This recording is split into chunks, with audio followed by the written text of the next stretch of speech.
Welcome back to another episode of Adeptus Paternus. I have with me my friend Enzo Burgan, who went with us to LVO, the Las Vegas Open, the biggest event of the year with almost 1,100 players.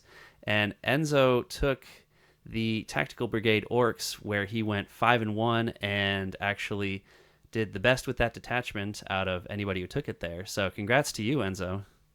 No, thank you.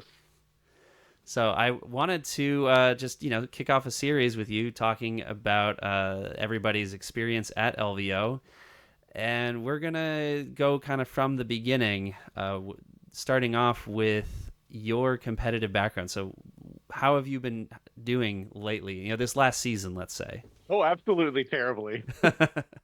So I am the type of competitive player. I'm a lab rat, and I want to win, but I want to win my way. Yeah. Right. I want to be really sneaky. I want to be really tricky with that. And I want to really feel like I have played to the best of my mental ability. So what that led me to, of course, I've also really loved orcs as a faction.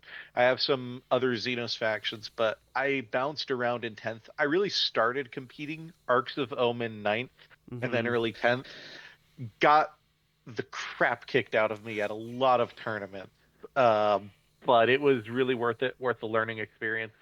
And then I actually started like really consuming a lot of like competitive content.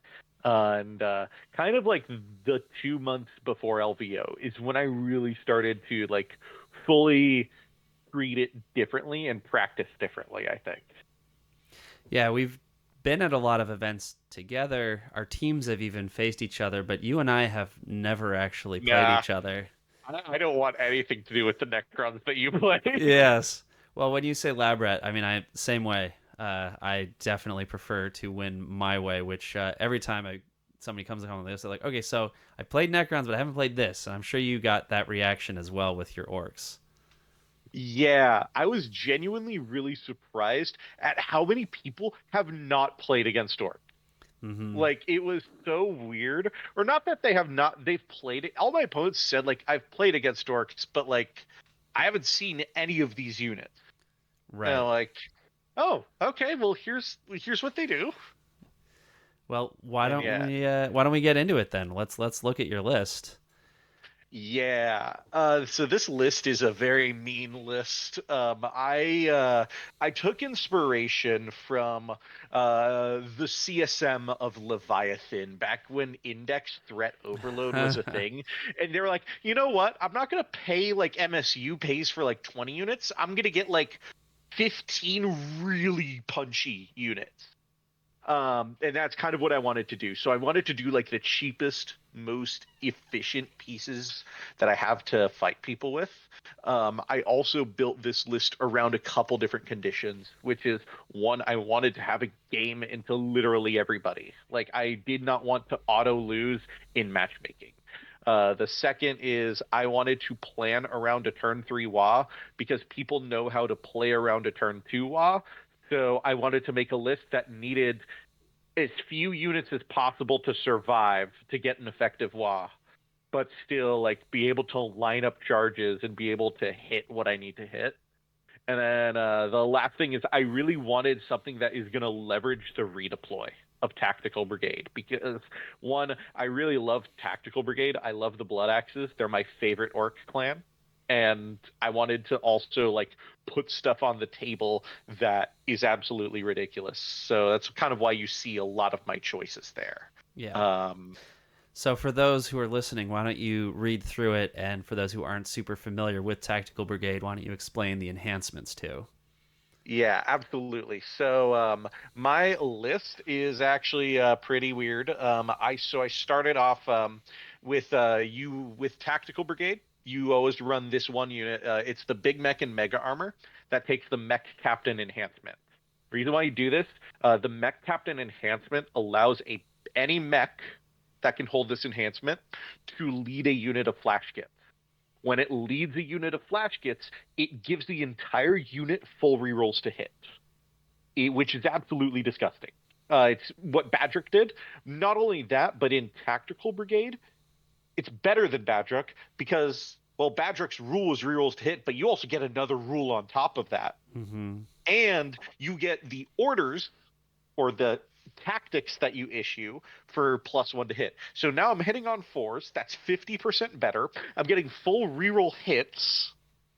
And I have a leader on them that gives them a 4-up invuln against ranged attacks and also orders them to get stealth and cover. This unit can win the game on its own. And it actually did in quite a few of my test games. Just because it's so hard to answer, you walk something up in front of it, it overwatches it and kills it with whatever you're trying to kill it with. Like, there's very few things in the game that don't die to its overwatch. It's actually hilarious. The other pieces to the list, I did 2 big mechs with a shock attack gun.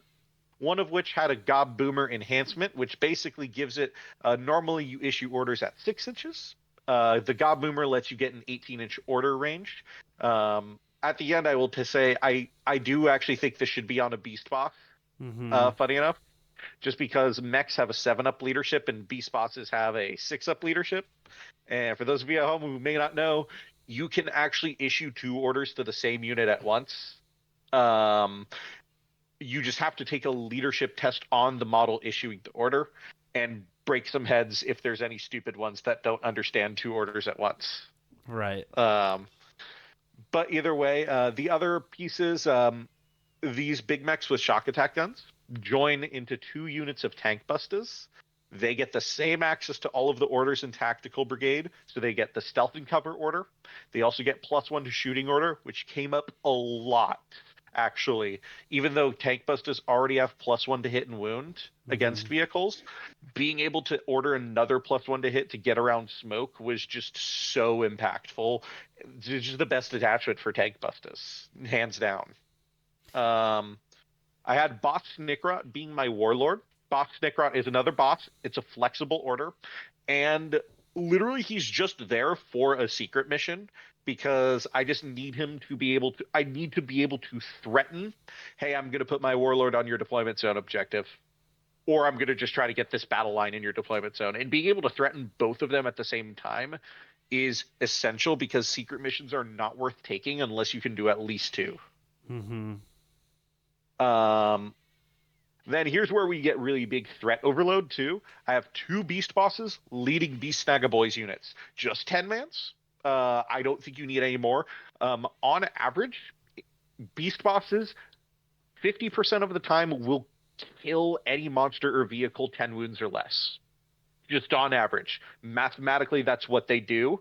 Um, and then beast, even if they magically don't, beast snagaboys will usually do at least 2 damage to something. Uh, and so because of that, it is really good. They get dev wounds on the charge on a damage 2 weapon. They get full rerolls from the boys that are joined to him. It's really insane. The reality is that it's a unit that just is led by, like, the leader does most of the work and just the battle line dudes just buff the leader. Yeah. Um, I got 2 units of minimum size Storm Boys. A lot of people are taking the 10 mans. I really dislike the 10 man. I think it's putting all of your eggs in one basket, and it's not worth the points you spend on it. Yeah, I can totally see Uh, that. I took the other thing is the reason why I took the Beast Snagaboys too. I did not take Breakaboys at all. I think Breakaboys are kind of bad in this detachment because they need Warhorde or Bully Boys to get WA or sustained hits. And I just don't want to spend CP on Breakaboys. So hence why Tank Busters and Beast Snagas was the answer. I have 3 trucks, which all my shooting pieces started in, and then I cycled Beast Snagaboys into the trucks. I got my 10 flash kits that joined to that, of course. Uh, 3 units of minimum sized grots. Having enough grots is really important. Um, And then I have a unit of commandos. It's just an infiltrate unit. They have a bomb squig, which does mortals in the movement phase, which is actually really big because it's really nice to be able to do some mortals before I decide where to commit other movement. And then the workhorses, 2 kill rigs. Which so I have taken on one of my beast bosses, Mork Cunnin. which is a redeploy enhancement for 15 points. Any orc unit, any 3 orc units, you just get to redeploy. Literally any 3. All of my opponents did ask me, "Can you show me that?" I don't. It's not that I don't believe you. I just want to see it for myself. Yeah. And it's just like they're like, "Wow, that's really good." And so the thing is that a lot of like the game I was playing like a clamshell game almost, where I have empty kill rigs. I think putting dudes in a kill rig is bad because they're a support vehicle. They're not really a transport. And I would just put a kill rig on a flank. My opponent would, that would be like in my first 3 deployments. My opponent has to respond because if they don't respect a kill rig, then it's just gonna run down their face and just run their fade and just win me the game. And then once they respect the kill rig, I redeploy it to a location that I then dictate where their guns are going. Because I know that they put a gun in response to that kill rig, and now I'm moving that gun's optimal target so that it has to peak where I want it to. Mm-hmm. And worked even against players that knew what I was doing. They Right. couldn't say no to it because it is a kill rig. Yeah. Yeah. That. All in all, everything is lethal here. Yeah. No, I definitely appreciate the your list build because of what you were saying. That, I mean, everything is threatening, and there you have a maximum amount of efficiency for what you're doing, while still having the stuff to just play the game. You know, you have the command. You have to, if you have access to infiltrators and you're not taking infiltrators, like, what are you doing? Yeah, which also the commandos with the redeploy are really, really good too. Because most of my games, I would just like screen out the middle of the board and then pick them up and put them there. And then in this detachment, I can actually just put them in my backfield too, Sure. because I have access to an up down on them. So it works really well. The other thing is fallback in charge was really nice to have in this army because with a beast boss, if for some reason the beast boss doesn't kill a greater demon on the first go, which it probably won't, you can just fall back in charge and get your dev wounds again. Yeah. Yeah. And it's just really insane. I do want to try against this at some point. I was, as soon as you were telling me about it, I started thinking about what I would do if I happened to, 1 out of 1,000 be paired into you. Uh, having Uppy Downy does help a little bit with the redeploy shenanigans, but it's still just a lot of stuff. And Yeah. The biggest like list building decision I think that I made right also was like the 3 units of grots instead of just your token 1. Like mhm. I think just like having the 3 minimum units, just 22 OC on a point, just was such a good play because it was just like, oh cool, now that you do that, now I'm gonna swing another thing at you, and then I still have stuff in the tank to go. And there were like the 3 units of grots were really a key part of getting me to that turn 3 Wa, where my opponent just like, thing is, if my opponent's staying in their deployment zone for 3 turns, I've already won at Right. that point. Yeah. It, as I've heard Jack Harpster put it, sitting in the loser's box. I mean, Yeah. you won't lose as quickly, but you're still gonna lose. Yeah, and the point is like it's like the fact that I can like when you're starting to do the interaction, the fact that I just have these shooting pieces to do interaction with is just completely backbreaking. Not to mention that the entire everything relevant has stealth and everything relevant gets reroll charges. God, this feels like the most consistent orc detachment, like by far, Well, to play. and it is the only one that really has a serious shooting piece, and that's a big deal because, I mean, we've talked about it with other melee focused armies like World Eaters or Clint's Black Templars, that if you don't have any shooting, like serious shooting, then people can just stand out in the open and get those angles that they need to on your melee threats. I actually, so that's an interesting point that you say because I assume you're referring to the Flash Kits unit. Yeah, yeah, yeah, yeah. But it's actually a combined arms piece. It really is. The insane thing is these Flash Kits have 4 Choppa attacks at base at strength 5. Yeah.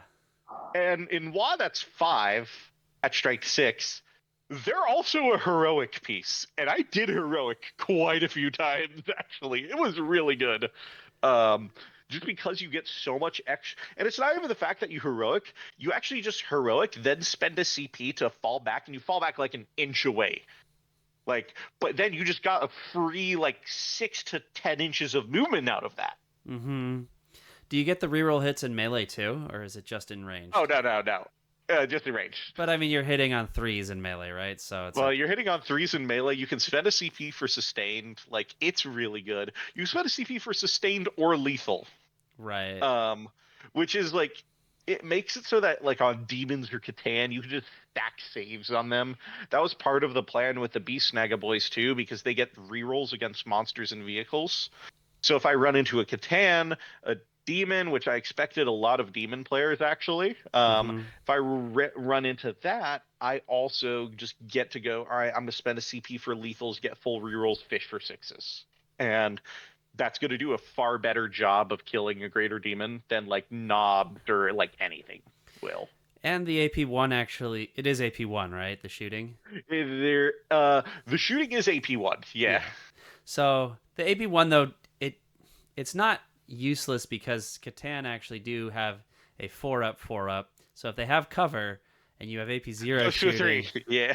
it goes to a 3, and that is super annoying.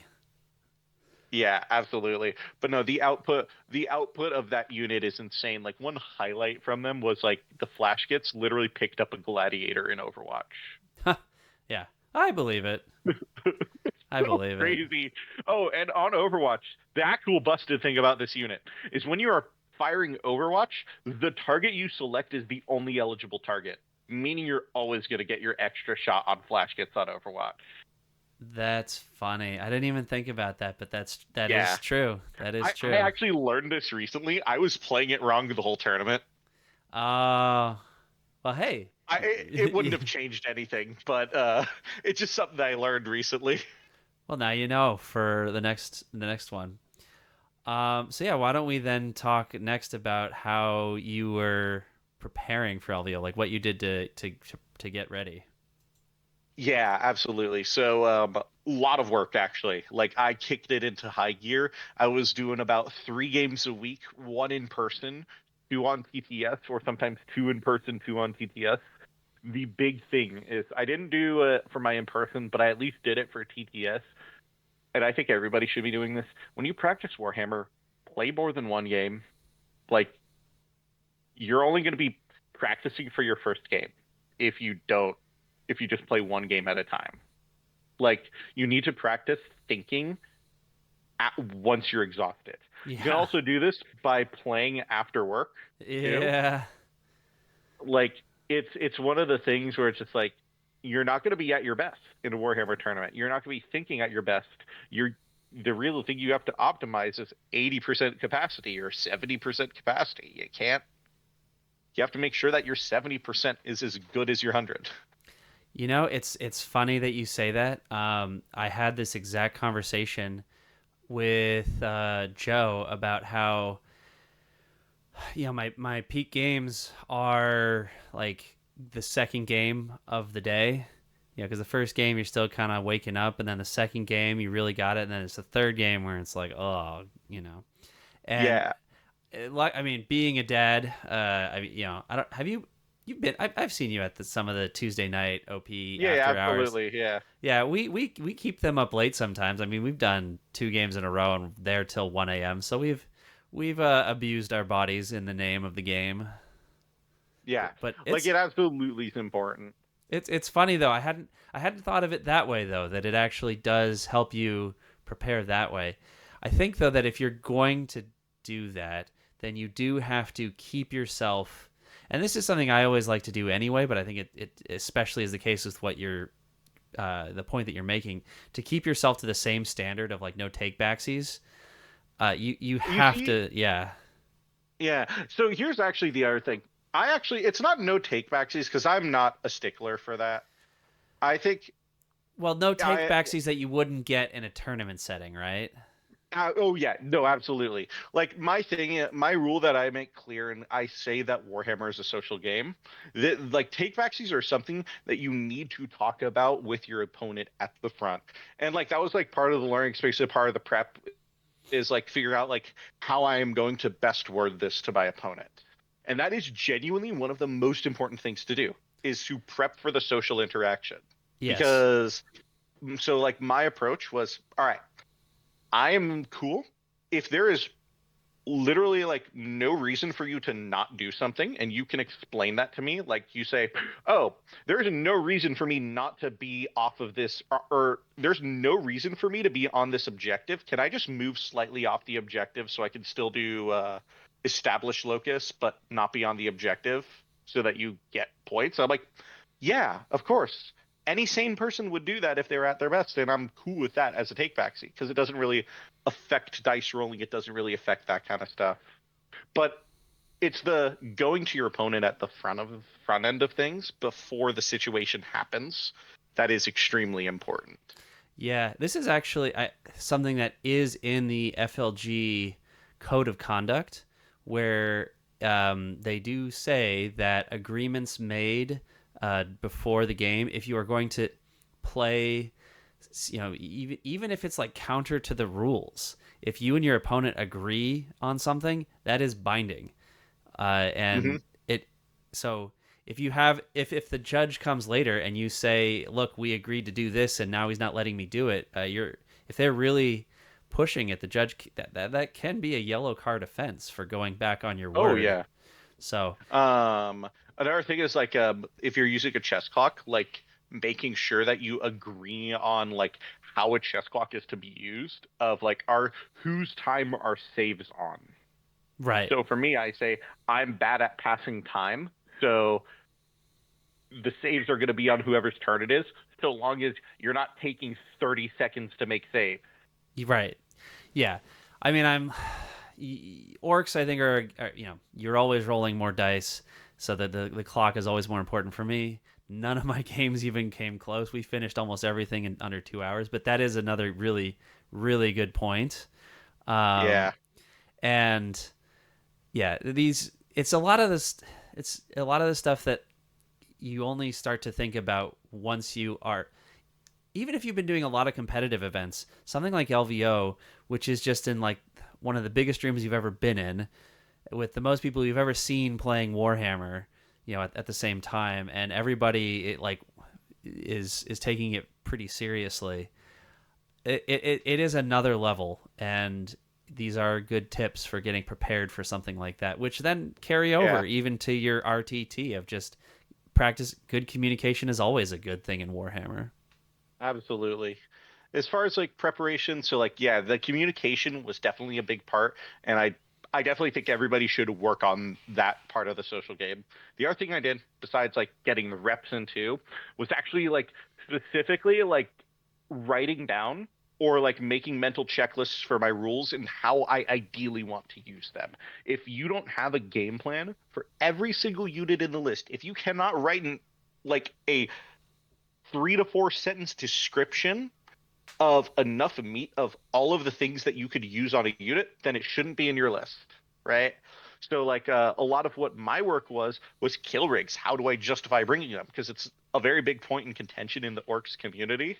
Of man, they're inconsistent. They're really inconsistent, but they're also the highs are really high with them.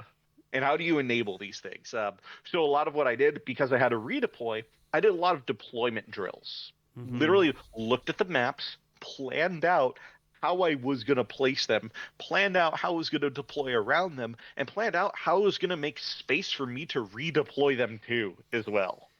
Um, Yeah, that's a big one, is the redeploys, Yeah, because especially if you're playing with that, or if you're playing with scout moves, redeploys, any pre-game movement that your opponent does not get to interact at all with, like you need to leverage that. And that is, I think, the single best enhancement in this list. So you know it's stupid not to do that. and it is interesting that you brought that up about leaving room for the redeploys, because there was a case which got kind of a lot of attention of somebody at in the top cut where they redeployed and they actually moved stuff out of the way to get room for their vehicle, and Hmm. their opponent was not happy about it. And like Yeah. with that justifiably, like you're not like, I get it that like that was your intention, and obviously if you're redeploying you can't quite state your intentions in the same way, but you would expect a certain level that doesn't happen.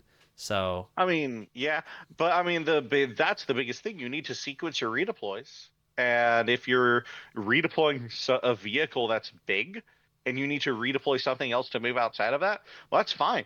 I had some games where I did do that intentionally, and I actually spread out a unit of guys to make it look like I wasn't leaving a space. And then I just, all right, I'm gonna slide these guys, clump them up, and then put my vehicle here. yeah. Well, sure. If that unit is one of the ones being redeployed, then obviously you can do that. Yeah, but like, In this case, this was one where it wasn't one of the redeployed units, and absolute, and it should be something like it. I don't know. It was one of the things. I think the other thing is the other thing I did whenever you're doing a redeploy, put dice down by your thing on its original location, please. Like, yeah, I think a lot of people don't do this, and they need to. that is a good tip. So Yeah. Otherwise, yeah, that was about that. The only other thing I did was I created actually like my WA criteria specifically for my army, and I also just created like order protocols. Quite literally just because like, okay, it just makes it easy. It streamlines my thought process when it comes to issuing orders, and learning like when can I safely start placing down my like little order tokens so hmm that I could like start playing on my opponent's turn to do that. But for my WA criteria, it was I needed a good charge that will result in death of my opponent's units by the hands of both Beast Boss units. Both Beast Naga units had to get in there, and then I needed to get a kill rig, some Storm Boys, Commandos, or one other thing in there. If I didn't, I didn't WA. yeah, makes And sense. having that hard stop rule means like I was able to get more value out of my army mechanic. Yeah. Well, I think this probably will wrap up the first part. We're going to do another episode where we're going to talk about your games and some of the stuff. I think there's a little bit of foreshadowing, perhaps, which we A can little get bit. into. But please come back and watch the second one. Thanks, Enzo, and we'll talk Yeah. again momentarily.